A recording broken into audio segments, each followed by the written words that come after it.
저는 오늘 마가복음 5장 21절로 24절 그리고 35절에서 43절 말씀을 가지고 회당장 야이로의 신앙 결단이라는 제목으로 은혜를 나누고자 합니다.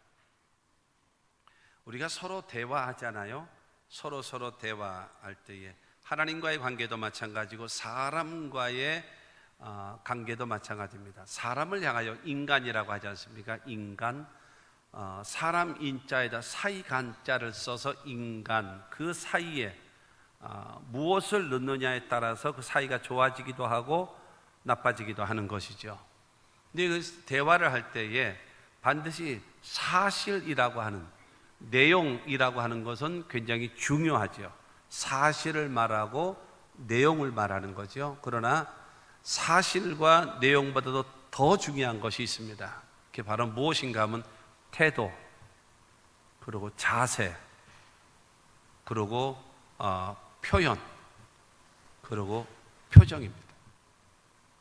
어떤 태도, 어떤 자세, 어떤 표현, 어떤 표정을 짓느냐를 보게 되어지면 그 사람의 말을 믿을 수 있는지 믿을 수 없는지를 알 수가 있습니다. 그것을 여러분 종합적으로 보게 되어지면 그 사람의 진실성이 있는지 가식적인지를 알게 되어집니다.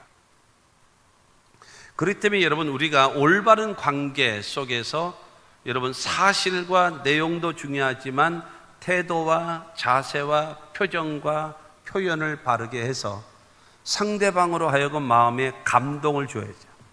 여러분 그래서 그런 말 있잖아요. 말을 잘하면 말 한마디로 천냥빚도 갚는다라고 하지 않습니까? 어떻게 어떤 표현, 어떤 그 표정을 가지고 어떠한 태도와 어떠한 자세를 가지고 말을 하느냐에 따라서 그 결과는 달라질 수밖에 없다라고 하는 겁니다. 오늘 말씀에 나와 있는 회당장 야이로라고 하는 사람은 예수님으로 하여금 마음에 감동을 잊게 되어지고 그 다음에 그 사람의 소원을 들어주시는, 그리고 모든 문제를 해결해 주시는 그 역사를 그 회당장 야이로는 경험하게 됐습니다. 우리 회당장 야이로의 사건을 우리는 많이 아실 겁니다. 신앙생활을 오래 하신 분들은 너무나 잘 알고 있을 것입니다. 회당장 야이로의 딸 죽었지, 예수님 살리셔서 끝 하게 되어지면 아무 의미가 없어요. 나는 이 회당장 야이로의 딸을 살아나는 사건, 그 스토리를 전하고자 하는 것이 아닙니다. 회당장 야이로가 어떻게 주님 앞에 나와왔고 어떤 신앙적 결단을 함으로 인해서 주님의 기적을 체험했는가, 과정, 신앙적 태도. 그래서 마침내 여러분 우리가 신앙생활하면서 기도로 끝나면 무엇하겠습니까? 기도는 응답되어져야죠. 우리가 예배만 드리면 나 자신만 만족시키는 예배만 드리면 뭐 하겠어요? 예배를 받으시는 하나님이 만족하셔야지요. 할렐루야. 그 은혜가 있게 되기를 바랍니다. 회당장 그 야이로라고 하는 사람, 회당이 뭐냐 하면은 이스라엘 백성들은 3대 절기가 있습니다. 유월절, 그 다음에 오순절, 그 다음에 장막절. 이 3대 절기에는 세계에 살든지 어느 각지에 살든지 간에 예루살렘으로 다 모입니다. 그래서 하나님께 축제를 드리고 감사하고 제사 드리고 하나님께 예배하는 것, 그것이 여러분 3대 절기입니다. 그렇기 때문에 그들은 전부 다 예루살렘으로 다 모여옵니다. 그러나 평상시에는요, 안식일을 지킨다든가 특별히 월삭을 지킨다든가 아니면 작은 그런 절기를 지키게 될 경우에는 각 지역마다 회당이 있습니다. 그 회당에서 하나님께 예배하고 하나님께 기도도 하고 하나님께 찬양도 하고 그 다음에 율법, 하나님의 말씀을 공부하기도 하고, 여러분 그것이 회당입니다. 그러니까 지금으로 말하면 교회라고 할 수가 있겠죠. 그러나 개인들이 하는 것이 아니라 그 회당이라고 하는 것은 각 지역에 하나씩, 평택, 예를 들어서 평택으로 하게 되어지면 평택에 옛날 평택에 하나, 그리고 송탄에 하나, 그리고 안중 지역에 하나, 그 다음에 팽성 지역에 하나, 그래서 4개 정도의 말하자면 회당을 지어 놓게 되어 있습니다. 그곳의 회당의 회당장, 회당장이라고 하는 것은 그 유대교 그 신앙을 가진 사람들의 최고의 지도자입니다. 유대교 신앙의 최고의 지도자들이 회당장입니다. 그들은 그 예배를 여러분 그 운영하고 예배를 여러분 잘 수종 드는 자, 그들은 레위인은 아닙니다. 레위인은 아닌데 회당장으로서 근데 그들은 종교적인 지도자이기도 하고요.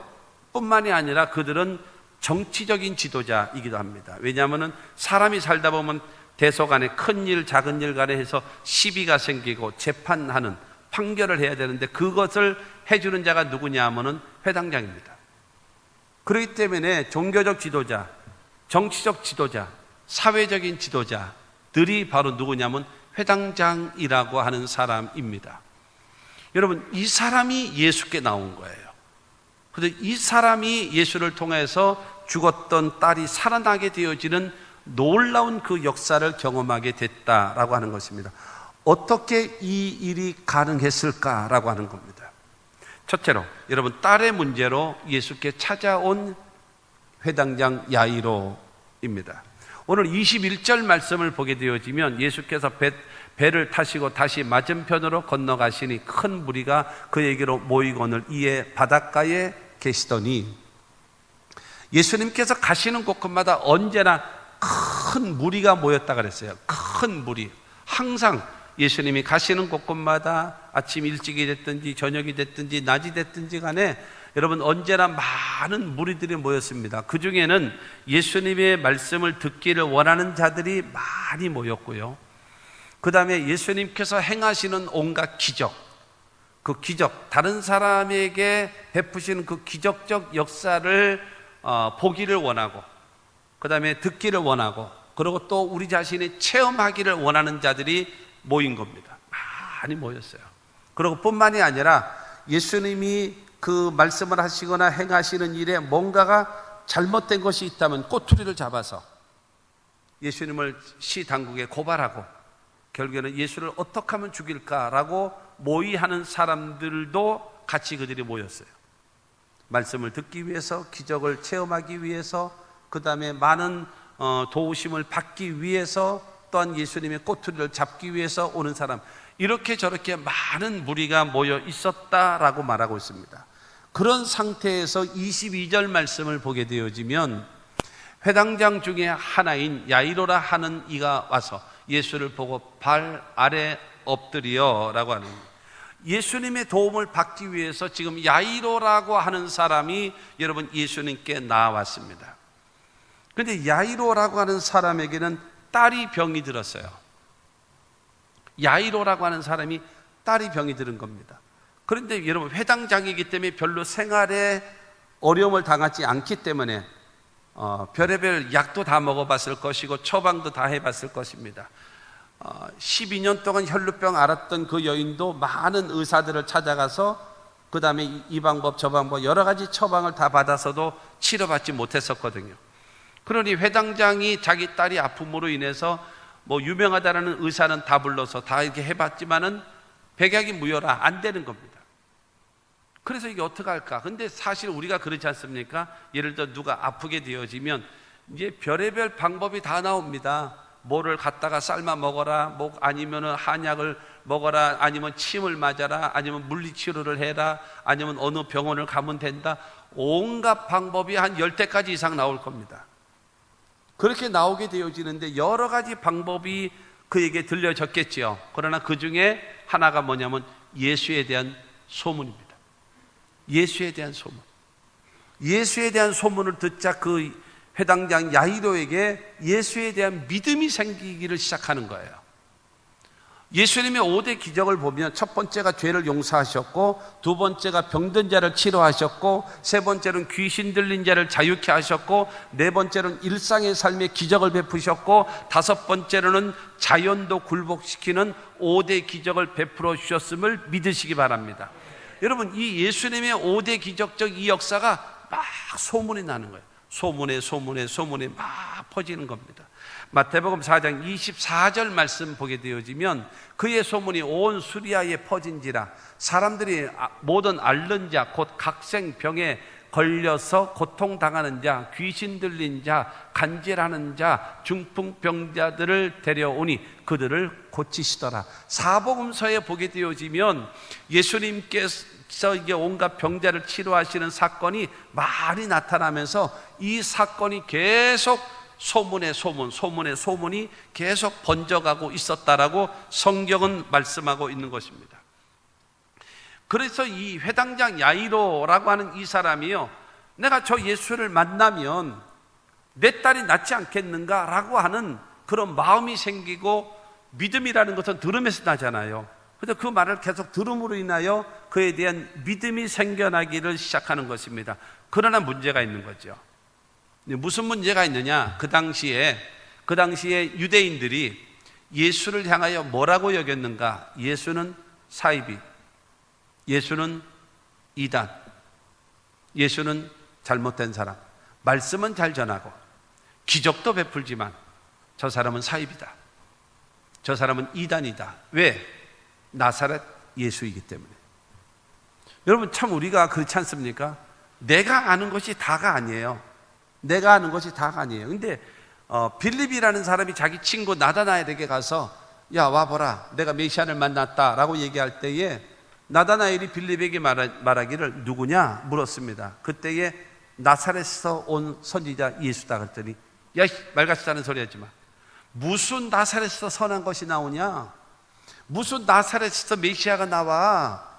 그런 거짓말이 어디 있어? 성경이 분명히 말했잖아. 베들레헴.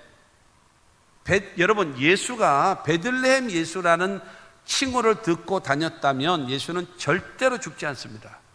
십자가 못 박혀 죽지 않아요. 예수를 죽이는 가장 큰 이유가 바로 무엇인가 하면 나사렛 예수거든요. 사입이라는 거예요. 이단이라는 거예요. 기적은 베풀지만, 말씀을 잘 전하지만, 그러나 너는 메시아가 아니다, 너는 하나님의 아들이 아니다 라고 해서 예수를 십자가 못 박혀 죽이는 거예요. 그렇기 때문에 성경에 보게 되어지면 예수를 믿거나 예수를 향하여 하나님의 아들이라고 고백하게 되어지면 출교, 그들은 출교하기로 가결을 했어요. 예수를 믿거나 예수를 향하여 올바른 고백을 하는 사람은 출교하기로 작정을 한 사람들이 누구냐? 회당장들이거든요. 종교 최고의 지도자들, 그들이 가결을 한 거예요. 바리새인들하고 서기관들하고 그 다음에 사두개인들하고 그렇게 해가지고 회당장이 그래서 결정을 내린 것이 예수를 믿거나 예수가 하나님의 아들이라고 고백하면 그는 출교가 뭡니까? 첫째는 회당에 들어오지 못하게 만듭니다. 회당에 들어오지 못해요. 뿐만이 아니라 예루살렘 성전도 못 들어갑니다. 예루살렘 성전도 당연히 들어오지 못하고요. 뿐만이 아니라 모든 사회 활동이 멈춰집니다. 모든 조직과 모든 관계 속에서 참여하지 못하게 됩니다. 뿐만이 아니라 그 물품 교류가 안 됩니다. 내가 돈을 가지고 물건을 사려고 해도 그 사람한테는 안 팔아요. 그리고 그 출교를 당한 사람이 물건을 만들어서 시장에다가 팔게 되어져도 이 사람 거는 안 사갑니다. 완전 왕따입니다. 이들은 죽을 수밖에 없어요. 그야말로 뭐 하고요? 굶어 죽는 거예요. 쌀도 안 팔아요. 먹을 것도 안 팔아요. 그러니까 이 평택에 살다 송탄으로 이사 가면 되지. 어림없는 소리입니다. 이스라엘 안에 있는 이상 그는 완전히 주홍 글씨 이마박에 써붙이고 다니는 것처럼 그 사람은 출교 당한 사람은 명단이 작성되어져 있기 때문에 그 사람은 어디든지 못 가. 다른 나라로 이민 가기 전에는 여러분 전혀 그 사람은 신앙적 행위를 하지 못하고 그 다음에 주변의 사람들과의 모든 교류도 다 끊어질 수밖에 없는 아주 절망적인 상황입니다. 예수께 나가는 것. 그런데 더군다나 이 회당장 야이로가 여러분 예수께 나간다라고 하는 것은 말 그대로 불가능한 일입니다. 불가능한 일이에요. 그러나 그런 말이 있잖아요. 자식을 이기는 부모가 없다고. 이 사랑하는 딸이 병이 들고 아파서 고통을 당하고 죽어가고 있는 그 모습을 보고 그냥 있을 수가 없는 거예요. 그래서 이 회당장 야이로는 자기의 종교적인 지도자의 생명을 걸고 자기 사회적인 여러분 중요한 위치, 정치적인 지도자의 위치에 모든 것을 걸고 예수께 찾아 나오는 거예요. 목숨 걸고 나오는 겁니다. 인생을 걸고 나오는 거예요.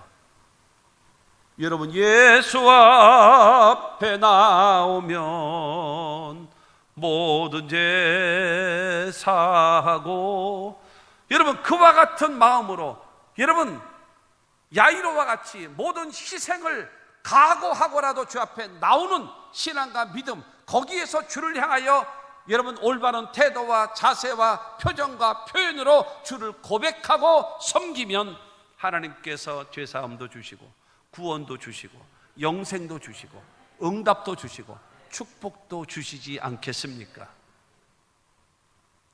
이 야이로는 예수께 나오는 거에 모든 인생을 걸고 나오는 겁니다.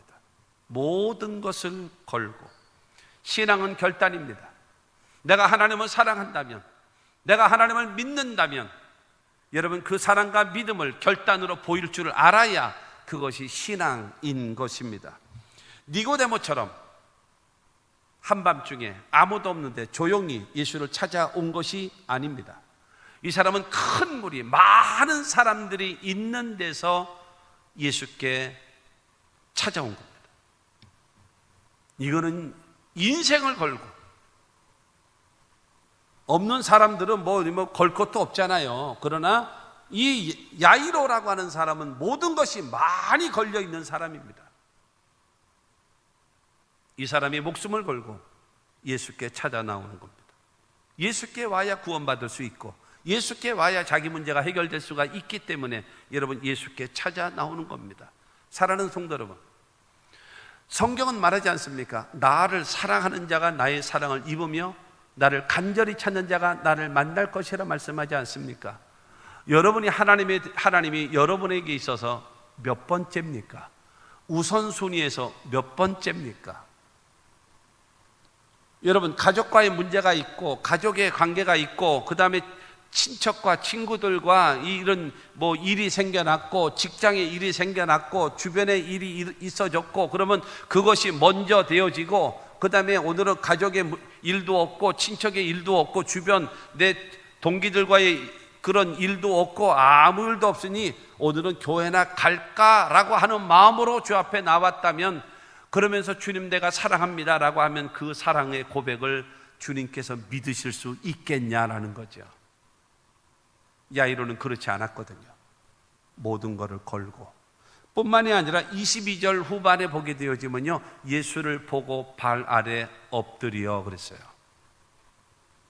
이 회당장 야이로는 여러분 기억하셔야 돼요. 회당장 야이로는요 종교의 최고 지도자잖아요. 그 지역에서 최고 지도자예요. 그리고 정치적인 지도자입니다. 그리고 사회의 지도층이에요.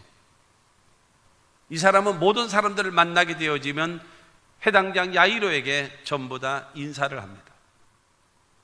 야이로가 먼저 인사를 해야 되는 대상이 아니라 야이로에게 모든 사람이 고개를 숙여 인사를 하는 사람입니다. 그런데 본문 말씀 보면 많은 사람들이 있었어요. 많은 사람들. 그 사람들 앞에서 회당장이 예수의 발 앞에 엎드리는 겁니다. 최고의 겸손. 여러분 엎드린다라고 얘기하는, 예를 들어 장수끼리 싸우잖아요. 전쟁을 하게 될 때에 그러니까는 여호수아가 여리고성을 앞두고 어떻게 저기를 해야 될까라고 하면서 생각하고 기도할 때 큰 장수가 나타난 거예요. 그래서 이스라엘의 최고 지도자니까 여호수아가 나간 겁니다. 당신은 누구요? 우리를 위해서 온 거요? 적을 위해서 온 거요? 라고 이야기합니다. 그러자 여러분 그런 말합니다. 나는 적 편도 아니고 너희 편도 아니라 하나님의 군대 장관으로 왔다 라고 말합니다. 그러자 여호수아가 그 자리에서 엎드렸다라고 얘기했어요. 엎드렸다라고 얘기하는 것은 두 장수가 전쟁을 했어요. 싸움을 하다가 한쪽에서 져요. 그냥 탁 칼에 맞아서 그 자리에서 죽은 것이 아니라 이게 아무래도 밀려서 이게 져요. 그렇게 되어지면 자기를 이긴 장수 앞에 엎드리는 겁니다. 칼을 놓고 신발을 벗고 엎드리는 겁니다. 그리고 고개를 쑥 내밀고 엎드려요. 단칼로 내 목을 쳐 죽이든지 나를 종으로 삼으시든지 나를 살려주시든지 생사여탈권을 누구에게 바치는 거예요? 그 상대방 나를 이긴 자에게 맡기는 거예요. 엎드린다라고 얘기하는 것은 바로 무엇인가 하면 자기 자신의 생각이나 의견이나 주장은 아무것도 없고 그 다음에 내가 엎드렸던 그 대상에게 나의 모든 것을 맡기는 신앙적 자세, 최고의 겸손입니다. 예수님께서도 기도하실 때에 어떻게 기도하셨나요? 무릎을 꿇고 기도하셨다라고 성경은 말하고 있어요. 무릎을 꿇고 기도하는 것은 무엇을 말하는가 하면 기도를 받으시는 하나님은 가장 높으신 하나님으로 인정하는 겁니다. 두 번째로 내 자신은 아무것도 아닙니다 라고 하면서 무릎을 꿇으면서 자기 자신을 굴복하는 겁니다. 그리고 무릎을 꿇었다라고 하는 것은 세 번째로 말씀하시면 무슨 말씀이든지 무조건 복종하고 따르겠습니다 라고 하는 자세가 바로 무릎을 꿇는 겁니다. 그래서 기도할 때의 가장 좋은 모습이 바로 무엇인가 하면 무릎을 꿇고 기도하는 것입니다. 목사님, 나는요 체중이 많이 나가서 무릎을 꿇으면요 무릎에 무리가 가요. 체중이 나가서 무릎을 꿇으면 여러분 이 무릎 관절에 문제가 있다라고 생각하시는 분들은 기억하십시오. 두 팔을 땅에 디디십시오. 두 팔을 땅에 딛고 무릎을 꿇고 기도하면 힘이 네 군데로 분산됩니다.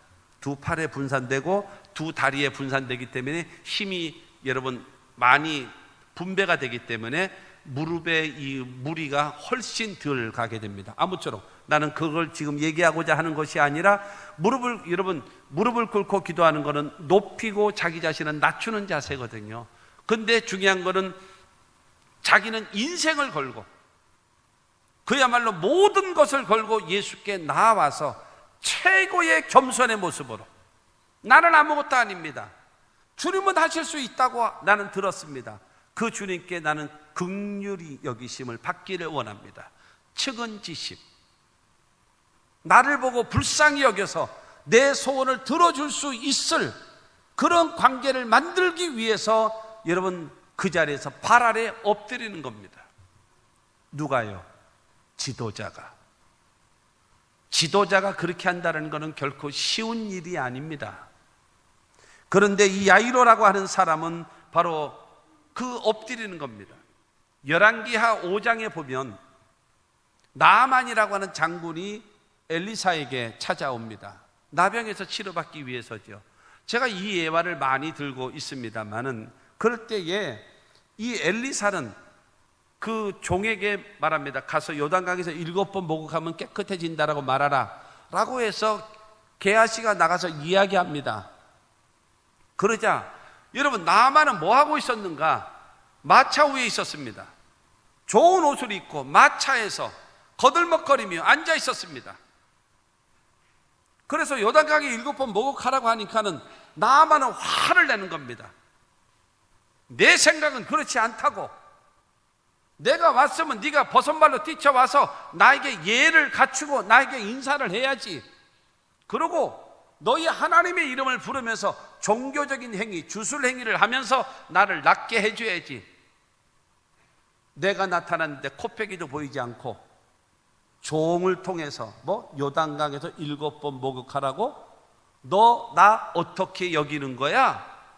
나는 아람 나라의 군대 장관이야. 이거 왜 이래? 내 생각은 이렇지 않아. 내가 목욕하러 여기까지 온 줄 알아? 가자. 그때 부하가 안 됩니다, 장군님. 가시면 죽어요. 씻읍시다. 요단강으로 내려가서 지금 어디에 있다고요? 마차 위에 있어요. 폼 잡고 있어요. 대우받으려고, 인정받으려고. 저 하나님의 사람의 말대로 요단강에 가서 씻읍시다. 씻어서 치료해 준다라는데, 여러분 열왕기하 5장 14절 말씀 보게 되어지면 나만이 이에 하나님의 사람의 말대로 요단강에 내려가서 요단강에 7번 몸을 잠그니 어린아이 살처럼 깨끗하게 됐다라고 성경은 말하고 있습니다. 사랑하는 성도 여러분, 돈이 좀 많으십니까? 돈 많은 거 하나님 앞에 와서 생각하지 마세요. 세상적인 직위가 있으십니까? 그 직위 계급장 다 떼세요. 하나님 앞에는요, 무엇을 가지고 오겠습니까? 무엇을 가지고 오겠습니까? 거들먹거리지 말고, 좀 폼 잡지 말고, 목에 힘주지 말고 엎드리십시오. 하나님 앞에요. 겸손히 무릎을 꿇는 신앙적 자세, 이것이 얼마나 필요한지 아십니까? 얼마나 필요한지 아십니까? 뭐 잘난 게 있다고 하나님 앞에 거들먹거리고, 뭐 예배를 뭐 이게 드려주는 것처럼, 기도도 드려주는 것처럼 거들먹거리면서, 여러분 이런 사람이 어떻게 하나님의 도우심을 받을 수가 있겠습니까? 성경은 말합니다. 교만한 자를 물리치시고 겸손한 자에겐 은혜를 베푸신다고 말씀하십니다. 23절 말씀 보면은, 23절에 보면 간곡히 구하여 이르되 내 어린 딸이 죽게 되었사오니 오셔서 그 위에 손을 얹으사 그로 구원을 받아 살게 하소서 하거늘. 간곡히, 간곡히라고 하는 말은 무슨 말인가 하면 간절한 마음으로, 목적을 가지고 소원을 가지고 있으면서 이 소원이 이루어지기 위하여 간절한 마음으로, 불쌍히 여겨달라는 그 심정을 가지고 간절한 마음으로 구하는 겁니다. 그러면서 말합니다. 내 어린 딸이 죽을 병 걸렸습니다 라고 얘기하면서 자신의 문제를 고백하는 거예요. 자신의 사정을 이야기하는 겁니다. 그러면서 말합니다. 오셔서 그 위에 손을 얹으시고 그로 구원을 받아 살게 하소서라고 요구합니다. 자기의 소원을 요구하는 겁니다. 이 말은 무슨 말이냐? 제발 우리 집에 좀 와 주십시오. 예수님, 제발 우리 집에 좀 와 주십시오. 그리고 두 번째는 우리 딸에게 손을 얹으사 안수해 주셔서 죽지 않고 살게 해 주십시오 라고 하면서, 여러분 간절한 마음으로 회당장 야이로는 예수님께 아뢰고 있는 겁니다. 여러분 회당장의 딸이 나이가 몇 살이에요? 12살이라고 말하고 있어요. 예수님이 지금 이 나이에 몇 살이겠습니까? 30살입니다. 그러면 여러분 회당장 야이로는 몇 살에 장가를 갔는지는 몰라도 아무리 봐도 최소한 40대 중반 이후는 됐을 거란 말이죠. 40대 이후에 사람이, 여러분 30살 갓 되어진 그 사람에게 엎드려서 그렇게 간절한 마음으로 구하는 것이 쉬운 게 아니에요. 그러나 예수에 대한 소문을 듣고 믿음을 갖고 있기 때문에 모든 인생을 걸고 예수께 찾아나왔고, 그 다음에 여러분 최대의 겸손한 모습으로 땅에 엎드려서 간곡히 구하고 있습니다. 내 딸이 죽을 병에 걸렸사오니 오셔서 손을 얹으사 내 딸을 구원하시고 살려주옵소서. 이와 같은 마음으로, 이와 같은 태도로, 이와 같은 자세로 여러분 신앙생활 하십니까? 하나님 앞에 나와서 예배하십니까? 이와 같은 마음으로 하나님이 내 예배를 드려지는 예배하는 모습을 보고 나서 주님의 마음에 감동이 물밀듯이 넘쳐올 수 있게끔 그런 태도와 그런 자세로 예배를 드리냐라고 여러분 묻는 것입니다. 무엇보다도 그게 필요해요. 여러분 히브리서 5장 7절 말씀을 보면, 그런 육체에 계실 때에 자기를 죽음에서 능히 구원하실 이에게 심한 통곡과 눈물로 간구와 소원을 올렸고 그의 경건하심으로 말미암아 들으심을 얻었느니라. 여러분 여기서 뭘 말하는가 하면 자기를 죽음에서 능히 구원하실 전능하신 하나님께, 두 번째로는 통곡과 눈물과 간구와 소원을 올려드리는 자기의 소원을 아뢰는 기도했고, 그 다음에 그의 경건하심으로 말미암아 여러분 하나님 앞에 자기 자신의 태도, 자세, 그것이 무엇인가 경건했습니다. 전능하신 하나님께 여러분 통곡과 눈물과 감사와 소원을, 기도의 내용을 아뢰면서, 그리고 하나님 앞에 경건된 모습을 주님께 보여드림으로 인하여서 하나님으로부터 응답을 받아서 십자가에 죽으셨으나 사흘 만에 부활시켜셔서 우리 구주 예수가 되게 하시고 만왕의 왕이 되게 하신 사실을 믿으시기를 바랍니다. 여러분, 이와 같은 태도와 자세, 이와 같은 결단이 하나님 앞에 있어야 합니다. 여러분, 우리는 찬양하잖아요. 살아계신 주, 살아계신 주를 찬양하지 않습니까? 죽어있는 신이 아니잖아요. 살아계신 하나님을 믿잖아요. 그렇다면 하나님을 살아계신 하나님처럼 대접해야지요. 말로는 살아계시는데 나의 행동은 죽어있는 하나님처럼 내가 대우한다면, 쉽게 얘기해서 나는 하나님을 개떡같이 여기면서 하나님께서 나를 찰떡같이 여기시기를 원하신다면 이건 도둑놈 심보 아니겠습니까? 오늘 본문 24절 말씀 보면, 이에 그와 함께 가실새 큰 무리가 따라가며 애워싸 밀더라. 여러분, 이에 그와 함께 가실새, 여러분 그 회당장 야이로에 예수님께 도움을 청하기 위해서 찾아왔고, 그 다음에 그 발 앞에 엎드렸고 간곡히 간청하는 소리를 들으신 예수께서 가자, 내 딸을 낫게 해주마, 죽지 않게 해주마, 내가 그 딸을 살려주마, 가자. 주님이 동행하시는 거예요. 할렐루야. 이런 은혜가 있게 되기를 주의 이름으로 축원합니다. 여러분, 기도가 기도로 끝나면 되겠습니까? 그 기도가 응답으로 끝나야지요. 나 자신만 만족하는 예배만 드리면 되겠습니까? 하나님이 기뻐 받으시는 예배이어야 되지 않겠습니까? 그러므로 사랑하는 성도 여러분, 이 야이로와 같이 주님의 마음을 움직여서 가자, 네 집에 가자, 내가 너의 딸을 고쳐주마, 죽지 않게 해주마, 가자 하면서 함께 동행하는 주님이 도와주시면 되는 겁니다. 할렐루야. 두 번째로, 문제가 악화된 상태에서 예수님의 말씀을 선택한 야이로입니다.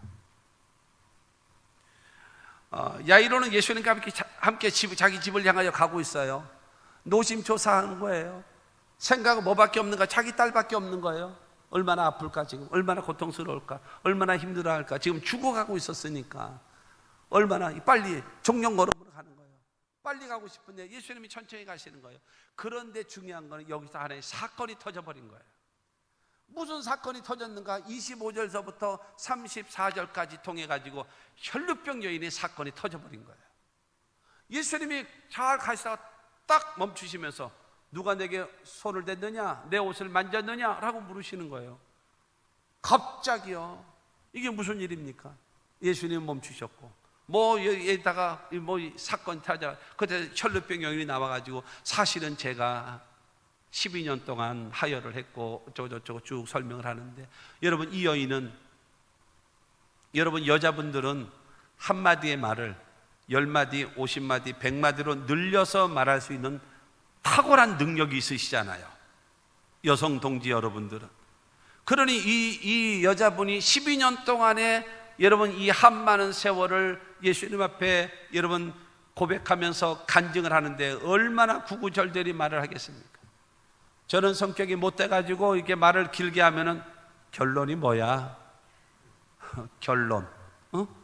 결론. 저는 서울에서 평택에서 대전을 다녀왔습니다. 그러면 그런 말 끝나요. 근데 사람들은 그렇지 않더만요.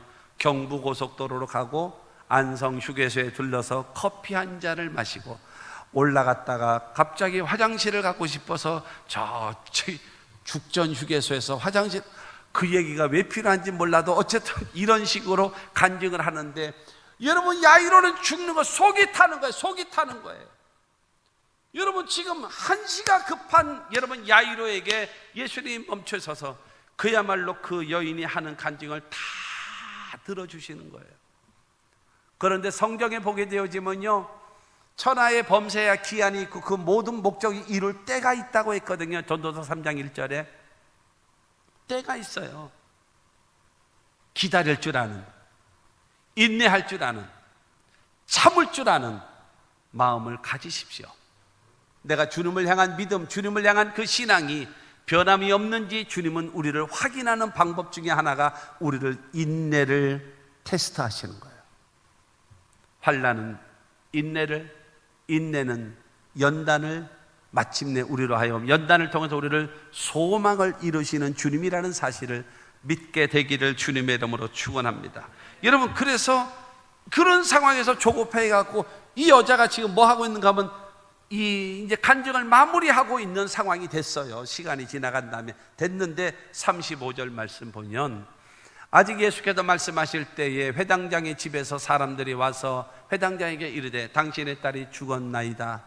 어찌하여 선생을 더 괴롭게 하나이까? 라고 말하는 거예요. 청청병력이죠. 아마 예수님에 대한 소문을 전달해 준 사람이 회당장 집에 있는 사람들이었을 거예요. 그래서 그 사람들의 말을 듣고 예수님을 찾아가서 지금 예수님을 모시고 가고 있는 겁니다. 근데 회당장 집에서 사람이 와서 말하기를 회당장님, 모든 상황이 끝났습니다. 당신의 딸이 죽었습니다.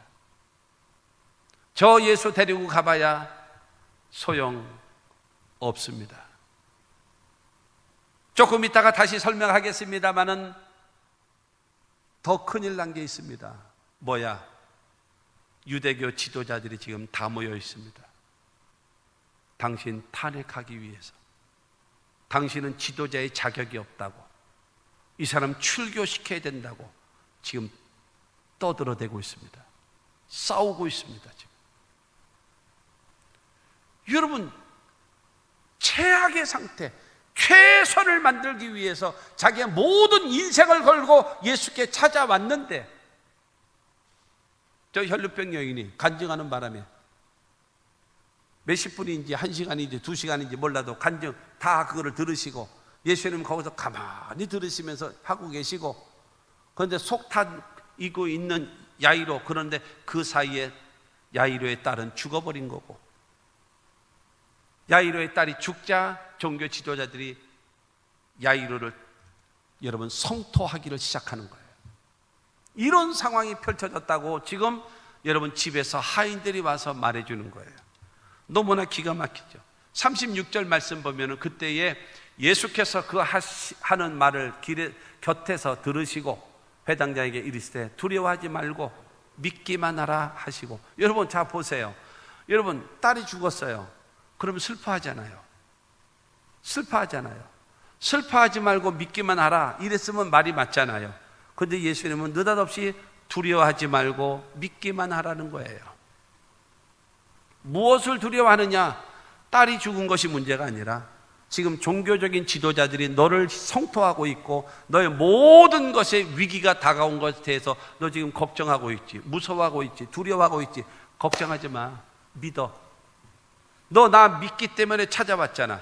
그래서 내가 너희 집을 지금 가고 있잖아. 그러니까 끝까지 믿어. 나를 끝까지 믿어.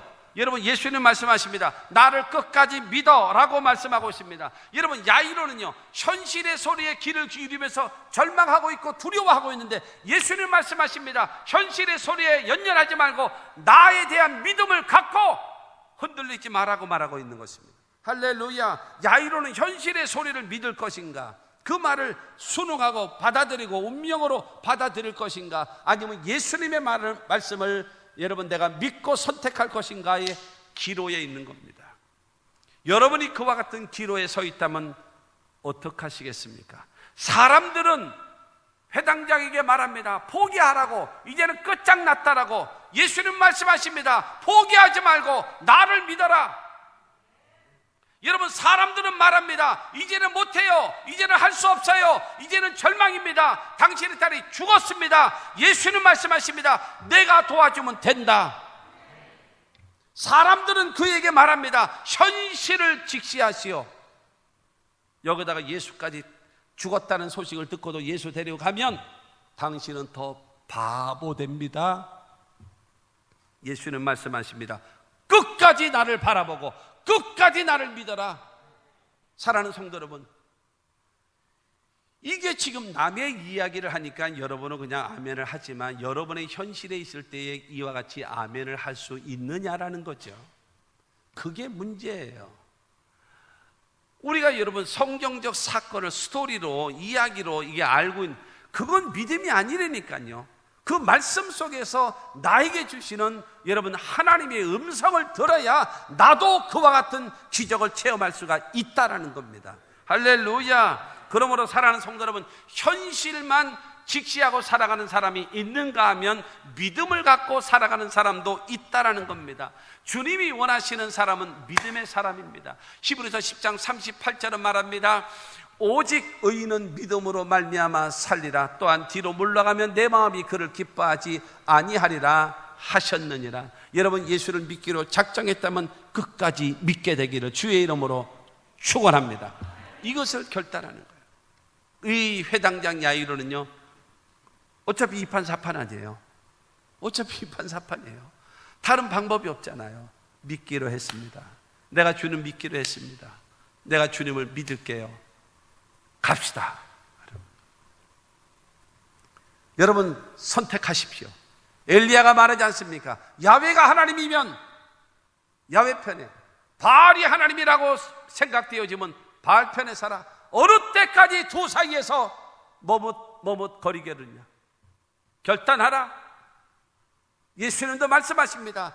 두려워하지 말고, 현실의 소리만 듣고 두려워하지 말고 나를 믿어라. 아멘의 힘이 없어. 아멘의 힘이 없어. 믿어야 주님이 역사하실 것 아니겠습니까? 세 번째로, 그 야이로가 예수를 믿기로 하자 야이로를 위하여 일하시는 예수님이십니다. 야이로를 위하여. 현실의 소리보다도 예수님의 말씀을 믿기로 작정한 그에게 여러분 예수님께서 일하기를 시작합니다. 먼저 37절 말씀을 봅니다. 베드로와 야고보와 야고보의 형제 요한 외에 아무도 따라옴을 허락하지 아니하시고, 12명의 제자 가운데 베드로, 야고보, 요한 3명 제자, 믿음이 좋은 그들만 와. 9명 너희들 오지 마. 여기서 딱 떨어뜨립니다. 그리고 40절 말씀을 보면 그들이 비웃더라. 예수께서 그들을 다 내보내신 후에 아이의 부모와 또 자기와 함께한 자들을 데리시고 아이 있는 곳에 들어가사, 누구를 데리고 들어가는가? 예수를, 현실의 소리를 듣지 않고 예수님의 말씀을 믿기로 작정한 여러분 야이로의 부부만 데리고, 베드로, 야고보, 요한 3명과 그 다음에 야이로의 부부만 데리고 5명만 데리고 아이가 있는 곳으로 들어가는 겁니다. 무엇을 말하는가? 예수님은 믿음의 사람과 일하십니다. 믿음이 없는 사람은 같이 일하실 수가 없어요. 변함없이 주님에 대한 신뢰와 믿음을 갖고 여러분 있는 사람과 주님께서는 일하시는 겁니다.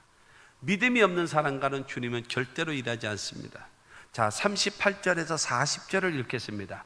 회당장의 집에 함께 가사 떠드는 것과 사람들이 울며 심히 통곡함을 보시고 들어가서 그들에게 이르시되 너희가 어찌하여 떠들며 우느냐? 이 아이가 죽은 것이 아니라 잔다 하시니 그들이 비웃더라. 예수께서 그들을 다 내보내신 후에, 여러분 믿음의 사람과 함께 일하시는 예수님께서 뿐만이 아니라 부정적인 요소를 다 싹 몰아내십니다.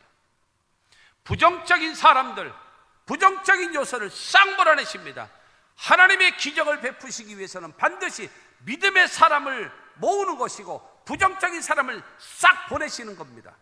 여러분 여기서 떠드는 자, 개역 한글, 개역 개정 전에 개역 한글은 뭐라고? 헌화하며 그랬습니다. 헌화라고 얘기하는 것은요, 꽃을 갖다 바친 것을 얘기하는 것, 그건 헌화고, 헌화. 근데 거기서는 시끄러울 헌자에다 시끄러울 화, 떠들고 시끄럽게 싸우고 논쟁하는 겁니다. 유대계의 최고 지도자로서 어떻게 사이비 이단 예수를 찾아가냐?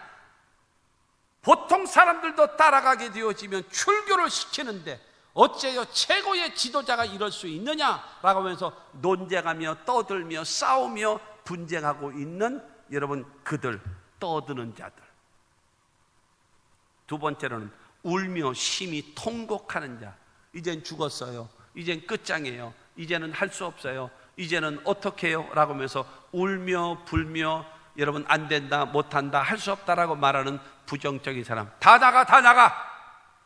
이 아이는 죽은 것이 아니라 잔다 하면서 다 내보내셨어요. 세 번째는 뭐요? 40절 말씀에 보면 비웃더라. 비웃는 사람들. 예수 믿더니 꼴 좋다.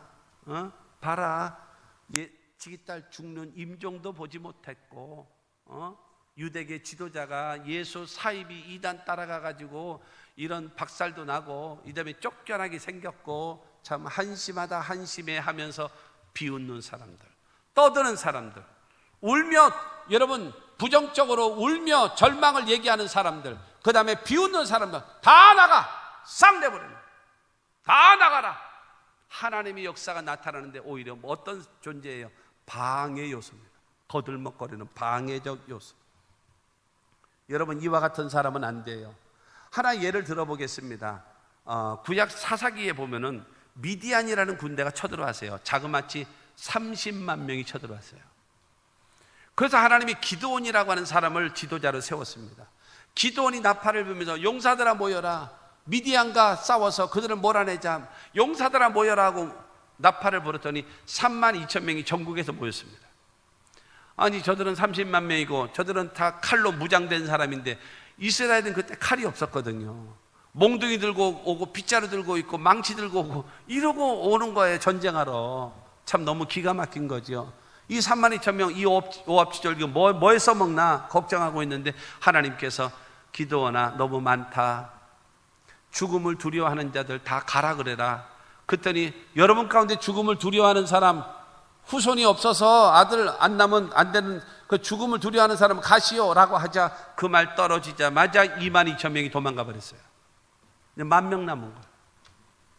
아니 3만 2천 명도 기가 막힌데 2만 2천 명 도망가고 10,000명 갖고 어쩌자라고요 하나님. 그들과 여러분 그 한 다음에 가서 물 먹여라. 물을 먹는데 여러분 군사 훈련하고 뭐 이렇게 하다가 그 다음에 이제 물을 먹자 그러나 천으로 내보냈습니다. 그랬더니 거기에 물에 엎드려져 가지고 무릎을 꿇고 개처럼 핥아 먹는 사람, 또 어느 사람은 쭈그려 앉아 가지고 여러분 손으로 이렇게 물을 움켜서 마시는 사람 300명, 물에다가 무릎을 꿇고 머리를 쳐박고 물을 먹는 사람 9,700명, 9,700명 다 가라. 죽음을 두려워하는 2만 2천 명 소용없다. 물질에 무릎을 꿇는 자, 하나님의 기적을 만들어내는 일에 쓸모가 없다. 구별된 300명의 용사를 가지고 30만 명의 미디안 군대를 몰아내는 위대한 역사가 나타난 겁니다. 부정적인 2만 2천 두려워하는 자 아무 쓸모가 없는 거예요. 물질에 무릎을 꿇는 9,700명 아무 쓸모가 없는 겁니다.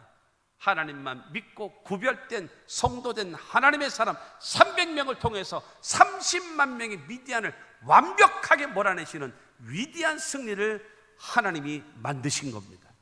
할렐루야. 그리고 41절 말씀 보면요, 41절에 그 아이의 손을 잡고 이르시되 달리다고 하시니 번역하면 곧 내가 내게 말하노니 소녀야 일어나라 하심이라.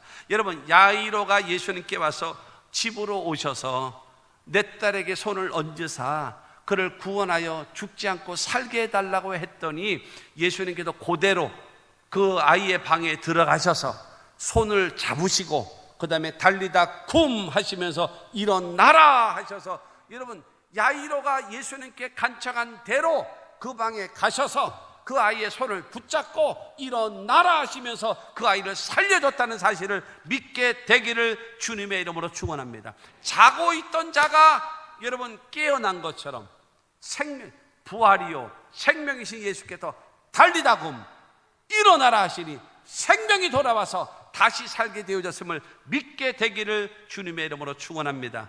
반드시 기억하십시오.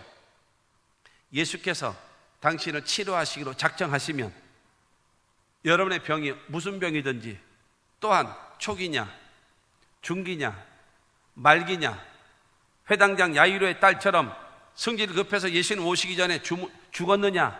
이건 아무 상관이 없어요. 초기냐 중기냐 말기냐, 예수님 오시기 전에 죽었느냐, 이건 아무 상관이 없어요. 주님이 오시면 다 살리십니다. 우리는 쉽게 말합니다. 암이래. 오, 무슨 암? 췌장암이래. 오, 그래? 몇 기야? 췌장암 3기래. 끝났어. 방정 떨지 마세요. 방정 떨지 마세요. 주님이 고치시면 되는 거예요. 초기냐 중기냐 말기냐 죽었냐 상관없다니까요. 주님이 살리시면 되는 거예요. 말씀, 여러분, 부활이요 생명이신 예수께서 달리다고 하시자 죽었던 나이가 살아나게 된 것처럼, 나 살아야 나오라 하심에 죽었던 죽은지 나흘이나 돼서 무덤 속에 있던 나사로가 살아나오는 역사가 나타났던 것처럼 주님의 역사는 변함없이 있어짐을 믿게 되기를 주님의 이름으로 축원합니다. 42절 말씀 봅니다. 소녀가 곧 일어나서 걸으니 나아가 12살이라 사람들이 곧 크게 놀라고는, 제일 놀란 사람이 누구겠어요? 혹시나 했지만, 여러분, 야이로의 부부 아니겠습니까? 그래도 안 되지, 그래도 안 되지 라고 하는 생각을 갖지 않았습니다. 왜? 죽은 자가 살아났다는 소리는 들어본 적이 없으니까. 근데 죽었던 딸이 살아나는 거 보니까 놀라는 거예요. 누가 놀랬겠습니까? 베드로와 야고보와 요한이 놀랬죠. 누가 놀랬겠습니까? 밖에서 여러분, 그 논쟁하고 떠들어대고 있던 유대교 종교 지도자들이 다 놀랬고, 통곡하며 울며 소리 지르던 그 사람들이 아이가 살아나는 걸 가지고 다 놀랐고, 여러분, 그 가정을 비웃던 사람들이 아이가 살아난 것을 다 보고 듣고 놀라는 역사를 예수님이 베풀어 주신 겁니다. 이것으로 인하여 그에게 다가왔던 모든 문제를 그냥 일시에 해결해버려요. 일시에 해결해. 야, 자식 이기는 부모가 됐냐? 저 예수 통해서 죽었던 딸이 살아났잖아. 무슨 문제야? 다 해결되게끔 만들어 주셨음을 여러분 믿게 되기를 바랍니다. 그리고 마지막 절에 보면요, 예수께서 이 일을 아무도 알지 못하게 하라고 그들을 많이 경계하시고 이에 소녀에게 먹을 것을 주라 하시니라.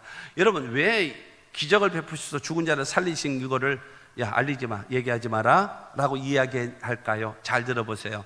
예수님이 병든 자를 치료하시고 죽은 자를 살리고 이렇게 하게 되어지면 예수가 누군지도 알지 못하면서, 예수가 누군지 알지 못하고 예수를 향하여 나의 구주라고 하나님이라고 고백도 하지 않으면서 죽은 자를 살린데 병자를 낫게 한대. 그러면 저 예수가 의사인가?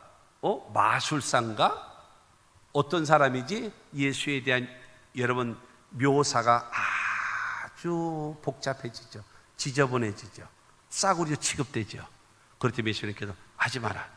예수님이 가시는 곳에 온갖 기적의 역사가 나타나지만 그 기적은 생명의 주님이심을 고백하게 만드는 것이고, 영생이 있다는 것을 믿게 만드는 것이고, 하나님께로 돌아오게 하기 위해서 여러분 기적을 베풀어 주시는 것이라는 사실을 믿게 되기를 바랍니다. 그러면서 말합니다. 소녀에게 먹을 것을 주라. 여러분, 죽은 자를 살리신 건 누가 베푸셨어요? 예수님이 베푸셨어요. 그러나 그 살아난 이 아이가 음식을 먹고 지속적으로 활동하며 살 수 있게끔 만드는 것은 사람이 음식을 줘서 먹게 만드는 겁니다. 하나님이 하실 일과 사람이 할 일이 구별된다라는 것을 말하고 있습니다. 결론적으로 말씀드립니다. 죽었다가 살아난 나사로 때문에 많은 사람이 예수를 믿게 된 것처럼, 회당장 야이로의 딸이 죽었다가 살아남으로 인하여서 모든 사람들이 놀라면서 여러분 하나님께 영광을 돌리게 된 것처럼, 저와 여러분들의 삶에도 회당장 야이로와 같이 주님 앞에 찾아 나오십시오. 우선순위로 가장 귀하게 여기며 하나님 앞에 찾아 나오십시오. 그리고 악화가 되어 있고 어렵게 되고 힘들게 된다 할지라도 변함없이 주님을 믿고 신뢰하는 여러분 그 믿음을 주님께 고백하시고, 주님이 여러분과 동행하셔서 회복시키시고 살리시고 기적을 베푸시는 그 역사를 여러분이 경험하시고 그 주님을 전하며 증거하며 살아가시는 여러분 모두가 다 되시기를 주님의 이름으로 축원합니다. 예수 그리스도는 어제나 오늘이나 영원토록 동일하십니다. 우리가 그 주님을 믿고 섬기고 살아간다는 사실을 믿으시고 여러분 그 주님과 승리의 역사가 있게 되기를 주 예수 이름으로 축원합니다.